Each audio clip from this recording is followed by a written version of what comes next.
Breaking news, Yago yasabye imbabazi uwitwa Murungisabe. Uwitwa Murungisabe aza kuza kuba yazimwima. Nakubwira ngo uyu Yago yasabye imbabazi uwitwa Sabe wa Isimbi TV imbabazi. Muri uko kuzisaba ni iki cyari kigendewerewe n'ubundi n'uwitwa Yago Pondats umaze iminsi arimo arasaba imbabazi bamwe mu byamamare bagiye bagirana ikibazo, dore ko yaje no kuzisaba uwitwa Murindahabi Irene, ndetse uyu Murindahabi we aza no kuza kuzimuha, ariko ndagira ngo nze kubinjiza ibyabaye ibyo uwitwa Murindahabi yasabye Yago kugira ngo aze kuza kuba yamubabare. Ariko ageze ku witwa Murungisabe we aramubwira ati wapi, nago bikunda kuza naguhereza cyangwa se naguha imbabazi n'amakosa n'ibyaha wankoreye, ndetse n'ibyaje kuba byagenda nyuma bikaza no kugiraho ingaruka witwa Murungisabe. Kuri ubu ngubu witwa Murungisabe ari muri situation itari nziza aho ari, ngo bitewe n'uyu witwa Yago. Byagenze bite kugira ngo ibi byose bize kuba byaba? Ariko banza urebe aho hasi ni ijambo risa umukara ryanditseho subscribe, utazajya ucikwa n'amakuru y'ibanga tugenda tukugezaho 5 kuri 5. Namakuru tugenda tugukurikiranira uko tugiye tubishobora, tukugezaho amakuru y'ibanga. Rero reba aho hasi niba iryo jambo ryanditseho subscribe, banze urikande kugira ngo tujye tubasha kubana 5 kuri 5. Byagenze bite kugira ngo uwitwa Yago Pondats aze kuza kuba yasaba imbabazi ibi byamamare bigiye bitandukanye? Harimo Bruce Melody, harimo uwitwa Nobja, harimo uwitwa Jihadi, harimo uwitwa Cheetah Magic, harimo uwitwa ni benshi cyane DJ Brian, Eminyawe, ni benshi cyane bagiye basaba imbabazi. Ariko ageze ku witwa Sabe uri mu bantu batunze agatubutse hano mu gihugu cy'u Rwanda, ninzajya mvuga abanyamakuru bafite agafaranga, uwitwa Murungisabe we juhita umukuramo kubera yuko uwitwa Murungisabe biciye kuri YouTube yinjije agatubutse kuri YouTube, ndetse biza no kumugirira umumaro, ndetse biza no kumuhereza kuba yatura mu gihugu ashaka bitewe n'amafaranga. Kuri ubu ngubu witwa Murungisabe ntabwo ari kubarizwa mu Rwanda, ariko arakorera kuri YouTube mu buryo bugiye butandukanye. Ibyo byose rero turaza kuza kubyinjizamo. Byagenze bite kugira ngo uwitwa Yago habanje asaba imbabazi, ngazisaba ba Felpeta, ariko ba Felpeta murabazi ko ari baba bari hambo, n'ubundi gutanga imbabazi ni ibintu byabo, kuba bamuhereza imbabazi ni ibintu bisanzwe, baramuhereza niyo byaba rirenge ba Felpeta bande. Ariko kubera agahinda uwitwa Yago yari yarateye umuntu witwa Irene Murindahabi wa MIE Empire, ni ibintu byari bigoye cyane kugira ngo twumve Yago ndetse n'uwitwa Irene Murindahabi baza kuhana imbabazi mu buryo bwuzuye. Kuri ubu rero uwitwa Irene Murindahabi kubera yumvishije uwitwa Yago, yaramwumvishije neza rwose, amakosa yose yamukoreye yemera kuyihanganira. Ubu ngubu breaking hari nuko uwitwa Yago na Irene Murindahabi barimo barabana neza, cyangwa se babanye neza, ndetse bitabaye ibyanga twabona uwitwa Yago cyangwa se Irene Murindahabi batangiye gukorana ibikorwa, dore ko byanatangiye. Uwitwa Irene Murindahabi yagize kuri Instagram yiwe arapostinga aravuga ati mujye kureba indirimbo cyangwa se alubumu y'uwitwa Yago Pondats. Bitewe n'ukuntu uwitwa Yago rero anameze neza, reka dusabe abantu natwe badukurikirana mugende kuri Spotify, mugende kuri Audiomack, murebe alubumu y'uwitwa Yago Pondats, muyistreaming, yo murimo murayikina n'ubundi muba murimo murateza umuziki nyarwanda imbere, ndetse n'uyu witwa Yago we dore ko yaje no kuza kuba yabyisabira. Nanjye ndabasabye nk'abantu bankunda, nk'abantu bankurikirana amakuru y'indani magezaho, reka duhereze witwa Yago Pondati tumuhe support, abone ko kubana neza n'abantu cyangwa se kuba nta rwango afitanye n'abantu bamwumva bamukunda. Yago ni umuntu uzi kuririmba, buriya ni umuntu uzi kuririmba, kubera yuko nabonye witwa Nobja ufite country record. Uyu Nobja nawe yanashimiwe na Yago cyane. Uyu Nobja yemeye kuzafata umunsi we wose agakina indirimbo zigera kuri 70 na z'uwitwa Yago Pondati. Bayita icyo kiganiro ku bantu batuye mu ntara, dore ko iyi radio ya Nobja irimo irakorera mu ntara. Abantu rero batuyeyo bazajye bayumva, ndetse uyu Nobja anafite amahiti menshi. Bibaza umuntu wazanye Element L, producer wa mbere mu Rwanda, uwitwa Prince Kiss, uyu mwana wa hano hejuru mu makawa hariya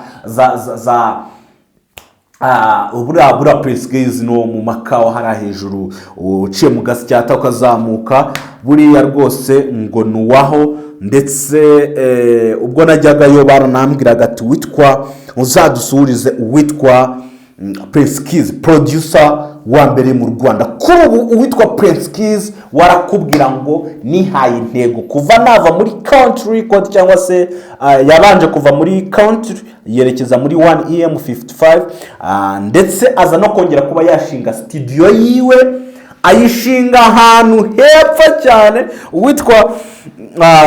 Uwitwa Prince Kiss ahantu afite studio n'agatangaza, ni ahantu habi cyane, ariko ngo aritabirwa n'abantu bagiye batandukanye. Ariko kandi ni nako yabikoze neza, yaravuze ati ngiye kujya ahantu h'imbere mu ibanga kugira ngo nzajya nkodesha amafaranga make inzu, dore ko atari kubasha ibi byaba Bruce Melody hano kwa ba Elements bakorera hano zanuza. Avuga bati wapi nge ntago ndi umunyamugendo wo hejuru mu makawa, kuri ubu hageze kaburimbo ejo bundi, hoya reka nge kure cyane, uciye za Kimironko koko umanuka mu ivumbi rya hatari. Ariko abastari barimo baraharwanira, dore ko uyu witwa Prince Kiss we yavuze ati nta nubwo nzongera gukora indirimbo iri munsi ya miliyoni. Urumva urwo rwego umuhungu aba yagezeho. Katwigarukire kuri ibyo rero, mugende mu streaming indirimbo ya Yago Pondati, cyangwa se album ya Yago Pondati yitwa Life 2. Byumvikanisha kandi nk'umuryango we wa kabiri, dore ko witwa Yago Pondati yaje gukundana n'umukobwa, baza no kuba babyarana umwana amwita Life, ndetse ari nawe yitiriye iyi album yiwe. Rero mugende mu streaming kuri Spotify, Audiomack, ndetse no ku zindi mbuga nkoranyambaga YouTube. Afite Yago Pondati, ndetse akaza no kugira Yago TV show, ari naho acisha promotion ze. Nanabikunze cyane muri iyi minsi kuba Yago yaragomeje asaba imbabazi.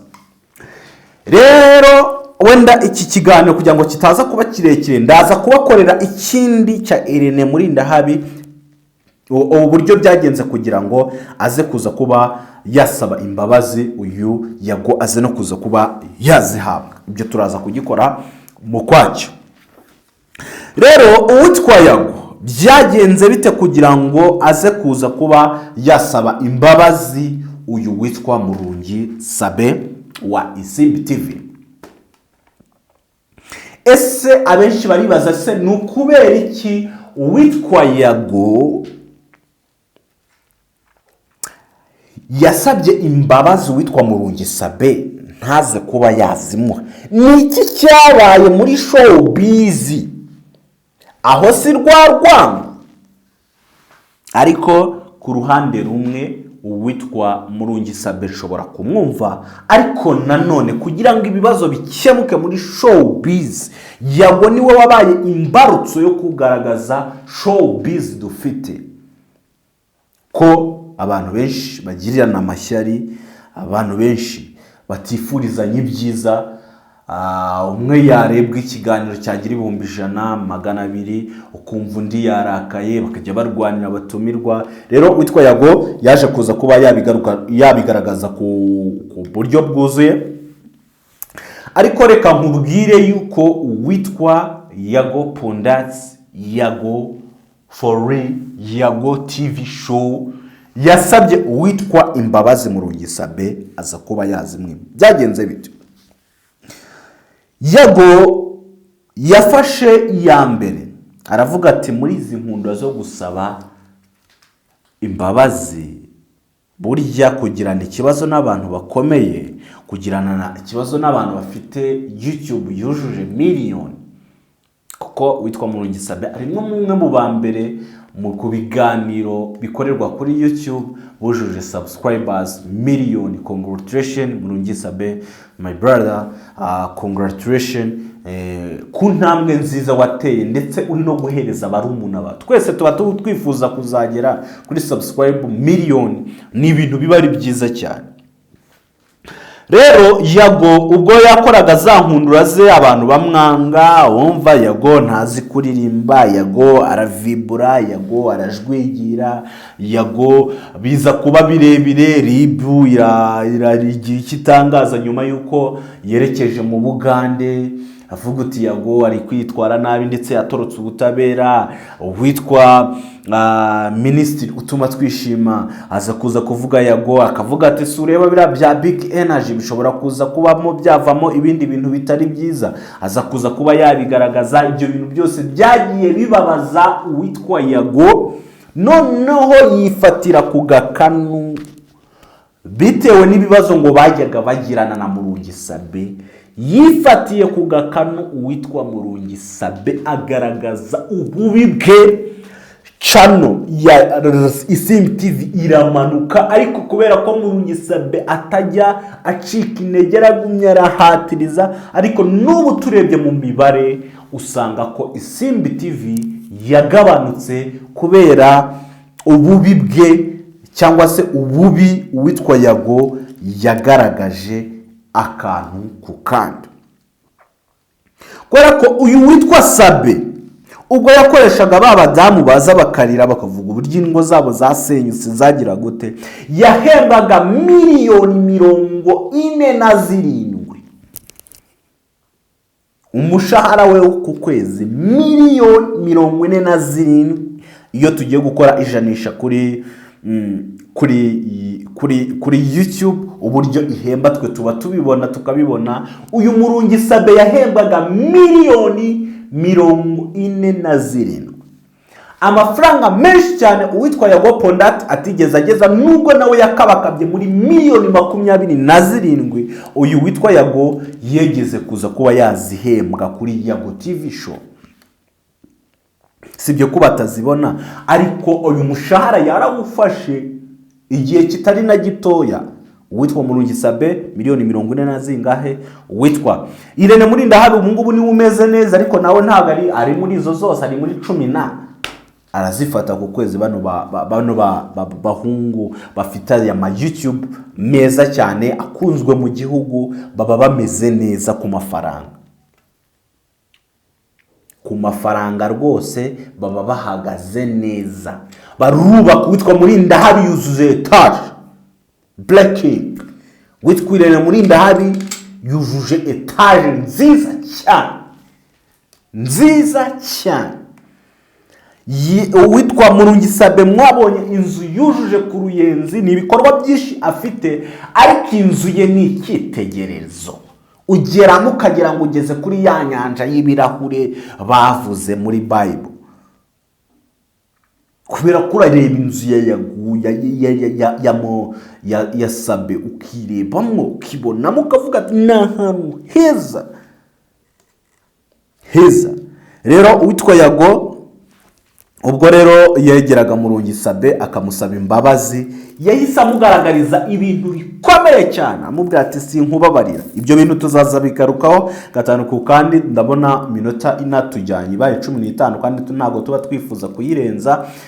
Ngiye kuvuga akantu rero ku kandi k'ibyo uwitwa Yago yasabye uwitwa Sabin yasabye Murungi nako Yago Pondati kugira ngo amuhe imbabazi.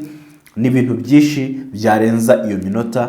Rero reka nkubwire ngo kora subscribe kugira ngo uzajye ubasha kubona amakuru yo muri showbiz. Ubu ni showbiz, akantu ku kandi tugiye kujya twiterekaho umunsi ku wundi. Imana ikurinde, Imana iguhe umugisha.